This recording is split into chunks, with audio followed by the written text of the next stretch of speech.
दया बोलिए जगदम्बे मात की शंकर भगवान की कृष्ण बलदेव की परम मंगलमयी परात्परा अखिलेश्वरी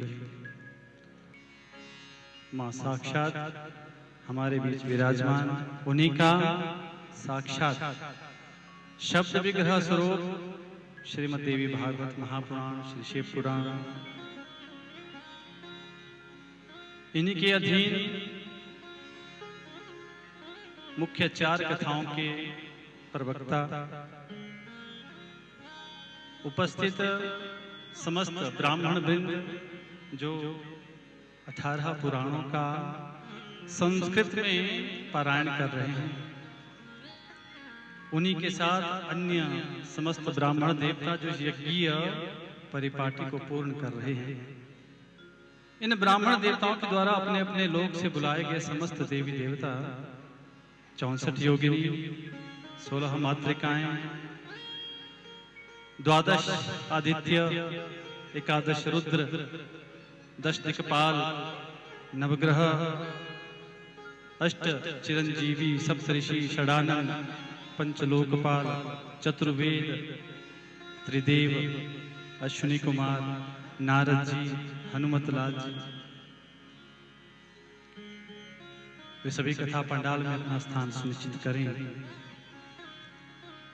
मेरे दाएं भाग में उपस्थित मेरे सदगुरुदेव जी महाराज, जो हम सभी को राम कथा का रसास्वादन करवा रहे हैं।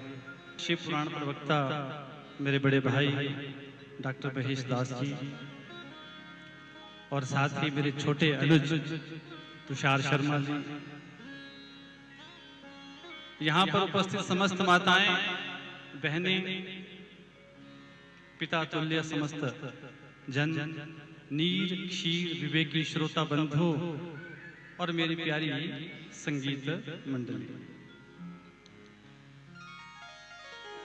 अधिक बताने का विषय नहीं है, क्योंकि सुबह से 10 बजे से हम इस बात को बार बार सुन रहे हैं, क्योंकि 4 कथाएं महाराज एक ही व्यासपीठ से हो रही है। और मैं ये समझता हूं कि हम और आप इस यज्ञ के साक्षी होते हुए भाग्यशाली हैं। भाग्यशाली नहीं, सौभाग्यशाली है महाराज, क्योंकि शास्त्र कहते हैं 18 पुराण का जहां जिस स्थान पर मूल पारायण या वाचन हो जाए, वह स्थान अपने आप में एक तीर्थ बन जाता है। और हम और आप क्या करते हैं? तीर्थ में स्नान करने के लिए जाते हैं। एक बात मैं आपसे पूछता हूं, हम कहीं भी किसी भी तीर्थ में जब जाते हैं तो सबसे पहले क्या करते हैं? वहां स्नान करते हैं। शास्त्र कहते हैं कि 3 कार्य ऐसे हैं जब भी हम किसी तीर्थ में जाएं वह अवश्य करने चाहिए। पहला, स्नान। हम तीर्थ में जाएं, यदि वहां स्नान करके नहीं आए तो वह तीर्थ हमारा जाना विफल हो गया, असफल हो गया। दूसरा, दान। तीर्थ में हम गए हों, स्नान किया, दान नहीं किया, वहां से वापिस आ गए, तब भी तीर्थ में जाना निष्फल है। और तीसरा, जो सबसे मुख्य सोपान है, जाकर उस तीर्थ का महात्म्य सुनना, उसकी महिमा को जानना। ये 3 कार्य जिस व्यक्ति ने तीर्थ में जाकर कर लिए, सब जो उसका तीर्थ जाना सार्थक हो गया। बोले जगदम्बा, जहां पर यज्ञ संपन्न किया जा रहा है, पितरों की शांति के लिए हवन इत्यादि हो रहा है, वह अपने आप में ही एक तीर्थ है। शिव कथा में हमारे पूजनीय डॉक्टर महेश दास जी ने बड़ा सुंदर नाम इस शंकर भगवान को दिया, पांडेश्वर। इसी तरह का नाम है पांडवेश्वर। पांडवेश्वर शिव धाम इसलिए क्योंकि 18 पुराण हो गए, अपने आप में ही यह स्थान तीर्थ बन गया महाराज। और देवी भागवत में एक बात कही गई है, ध्यान से सुनिएगा।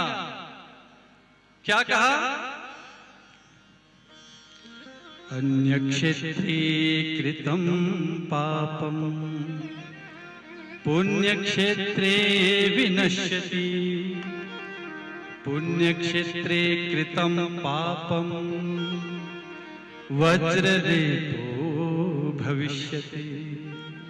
ध्यान से सुनिएगा, हम कहीं पर भी घर में बैठते हैं, कहीं मार्ग में जाते हैं, हमसे यदि कोई अपराध हो जाता है ना, हमने किसी के बारे में कुछ निंदा कर दी, कुछ कह दिया, या मार्ग में किसी का अनिष्ट हमने कर दिया, तो हम पापी बन जाते हैं। उस पाप को निवृत्त करने के लिए, उस पाप को दूर करने के लिए हम तीर्थों में जाते हैं, गंगा में स्नान करके आते हैं, ताकि हमारे द्वारा जितने भी पाप किए गए हों, हे गंगा माँ, उन्हें दूर करना और हमें पवित्र कर देना।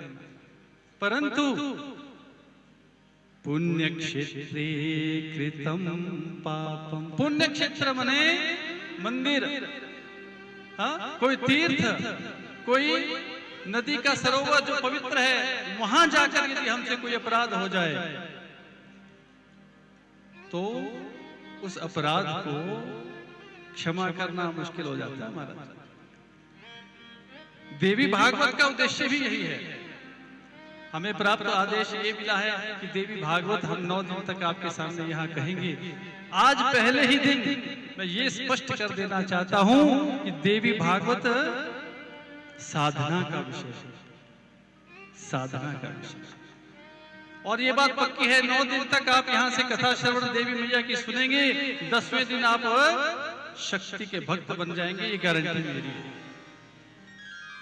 शर्त एक है कि वो 9 दिन तक आपको उस कथा को श्रवण करना होगा। बोले जगदम्बे मात की। और 9 दिन तक यह दिव्य कथा हमारे बीच में